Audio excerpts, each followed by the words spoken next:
reminds me a lot of when Kim first came to town. I was trying to decide whether to get into the orchard business or not. And Kim helped me through that process. And I'll be forever grateful for that. So I called him, and he came over right away. And I had this hillside that was covered in bushes and trees and rocks. And I said, Kim, I'm thinking about starting an orchard. What do you think about that? And he scratched his head a little bit. He said, well, I know a lot about orchards. Let me give you some advice on it. I said, okay. I said, what kind of fruit do you think I should raise? And he said, well, how about oranges? I said, well, I didn't really have that in mind. I said, how about the cold weather here? He said, oh, you can put a dome over it. That'll protect it in the wintertime. I figured if I could afford a 10-acre dome, I might as well have an indoor football stadium.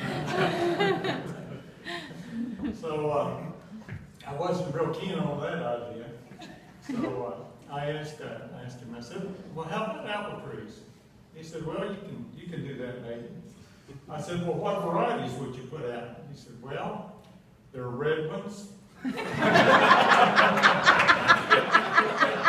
green ones. And I think there's some yellow ones too.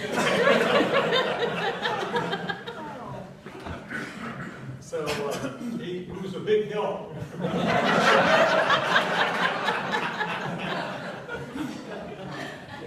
And where do I put the trees? Well, you dig holes in the ground. Now, seriously, Kim did help me from the very beginning with this. I've been toying with the idea for some time about putting out an orchard.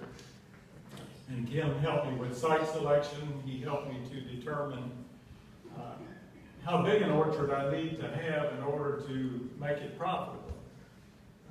And it became bigger than really I initially thought about, because I got, from the information I got from Kim and people he put me in touch with, I realized I was going to have about 10 acres of fruit in order to make a living in it, in order for it to be a profitable enterprise. So we determined about irrigation. We put in trickle irrigation on it, and were able to manage that. First year it was, we had the orchard out, was 1983. And those of you who remember the summer of 1983, it's not like the winter of 2014. It was bad. But it was hot and dry, and it didn't rain from June until up late in September. But I had trickle irrigation on those apple trees and was able to save them. They grew and flourished during that really dry year. We were able to determine what we needed to do, and I worked with Dallas on this too. Dallas loaned me the money, so I thank Dallas for that too. He loaned me the money to get started too, and we were able to do it right and got off to a real good foot. And we struggled for several years with it, but I've learned so much from Kim. I was talking to him back this fall. But the things that I've learned from the Extension Service and guided and directed by Kim, I have learned. I think I've gotten the equivalent of a 4-year college degree in horticulture, thanks to the Extension Service and some of you other agents that are here, and especially from Kim and everything that he's done for me. But he's helped me with marketing plans, enterprise evaluations, and one of the most important things that I think I've learned from Kim is how to determine if you're making money or not. That sounds pretty basic, but I've learned how to evaluate each enterprise, to separately evaluate that year by year and see if I'm making money there or if I'm losing money there. If not, then we can adjust things around a little bit to make it work. And always marketing. Kim has been working on marketing with us a lot in the last several years. And that continues to be a really big thing for Owen County, and it's changed the face of Owen County, the marketing that's going on now. And part of that's been the farmers market, through Kim's effort and Judy's efforts and the efforts of the Chamber of Commerce. It's a broad-based, community-supported farmers market, one of the best in the state. And it's because of the background and the support that we've had. It's because so many people have been involved in it. And Kim fostered a group here for the looking into the future of the farmers market. He brought down Dr. Tim Woods from UK, and we had several sessions brainstorming. We brought in customers, and we talked about it.